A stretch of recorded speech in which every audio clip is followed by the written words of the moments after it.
Maths Masterclass with Leo. So today we are doing a second example. This is the second example on resolving vectors into horizontal and vertical components.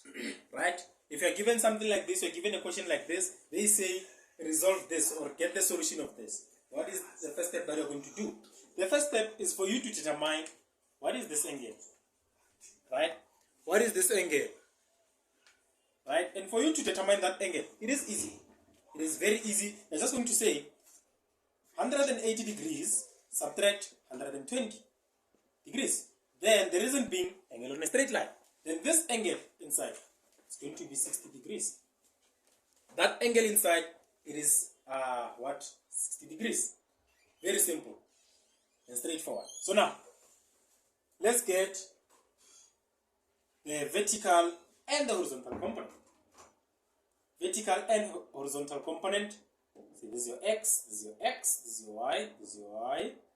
Negative, negative. Right? Meaning, our vertical component, since we got it in terms of 60 degrees, at the end, we must say our vertical component, our horizontal component should be negative. Since we converted this 120 to 60 degrees, at the end, we must come to a conclusion that our angle should be, not our angle, but our component of x, the horizontal component should be negative. Let's get to it. Remember, we said for the vertical component Fy is equals to F sine of theta. Right? This will give us what? 40 sine of what? Of 60 degrees. Right? This will give us 40 sine 60. This gives me 34.64 meters. Then now, let's get the fx. Fx is equals to what? F cos of theta. Then my f is 40 cos of what? Of 60 degrees. But remember, this, you'll get it as positive. But you must know that in this case, it should be negative. Therefore, our solution is negative 20 meters. Right? Or you can just say f of x is equals to 40 cos of 120 degrees. It will immediately or directly give you negative 20. It will directly give you negative 20. There. This is negative 20 meters. Right? But if you try to get this angle first, then after getting this angle, get the vertical and the horizontal. Your vertical should be negative. Why? Because it is in the second quadrant. In the second quadrant, the values of x are negative. I hope you understand. Let's try to get one more question. This is the addition of vectors by what? A calculation. Okay, let's do that. Addition of vectors by calculation. Addition of vectors by calculation. Right? So now, you are given something like this.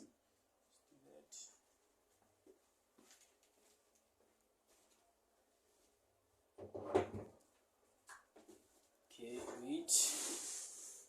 Now, you're given something like this. This is your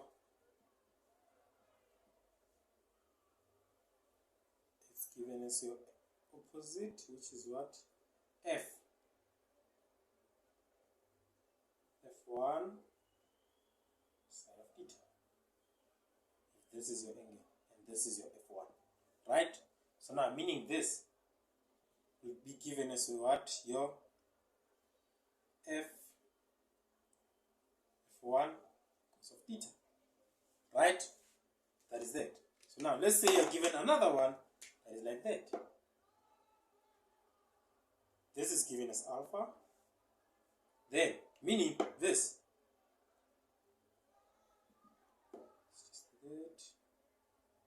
This is your F2. Sorry if it's not. That is your F2. Now, this is 90 degrees that. This is also 90. This will be given as your what? Your F2 cos of alpha. This will be given as your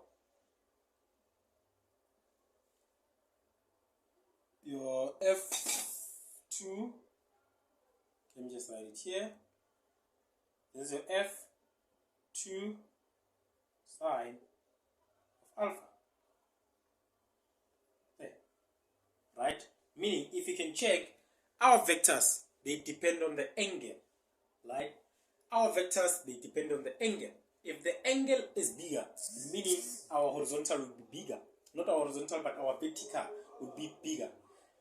But if our angle is smaller, it means our vertical component will be smaller. Right?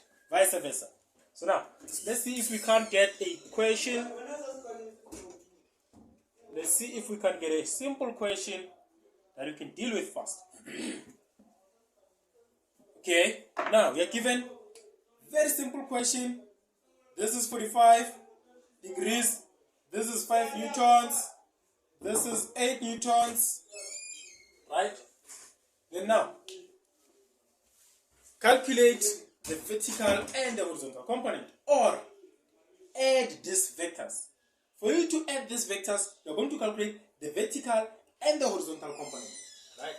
For you to get these vectors, you're going to calculate the vertical and horizontal components for 5 and for 8.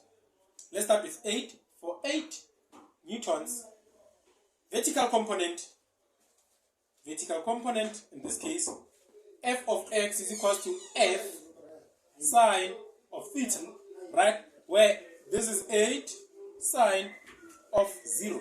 This will give me what? 0. Then fy is equal to f, not fy. Okay, made a mistake. This is fy, this is fx. So what about that? Cos of theta. Then this is 8 cos of what? 0. This will give me 8 newtons. Now let's come to what? Let's come to 5 newtons. For 5 newtons, f of y is equal to f sine of theta. Then what is f? 5 sine of 45. See, 5 sine of 45. This gives me 3.536 newtons. Then f of x is equal to f cos of theta. This gives me what? This gives me 5 cos of 45. See what does it give me? This also gives me 3.536 newtons. So now, what are we going to do? We're going to add all of them so that we can determine the resultant. This is not the resultant, guys. We're going to add all of them so that we can determine the resultant. For us to determine the resultant, we're just going to say, use theorem of Pythagoras. Use theorem of Pythagoras. Right?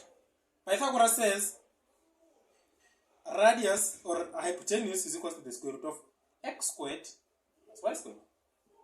In this case, what we can do, we can say square root of what? Of f of x squared plus f of y squared. Right? We just erase, okay, just right here.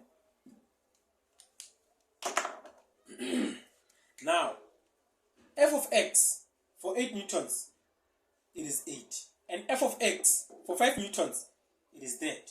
We add them. Well, we're going to say summation of f of x is equal to what? 8 plus 3.536. This gives me what? It gives me 8 plus 3.536. I'm getting 11.536 newtons. Now, let's add summation of f of y. This is equal to what? 0 plus 0 plus 3.536. This gives me 3.536 newtons. Now, I'm going to use theorem of Pythagoras. R is equals to square root of what?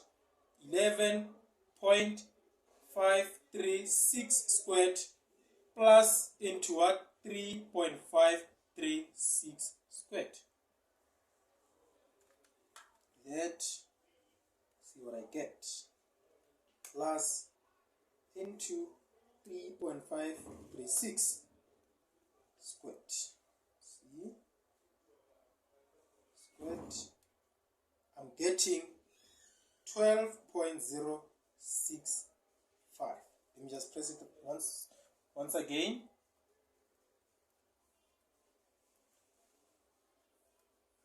Yes.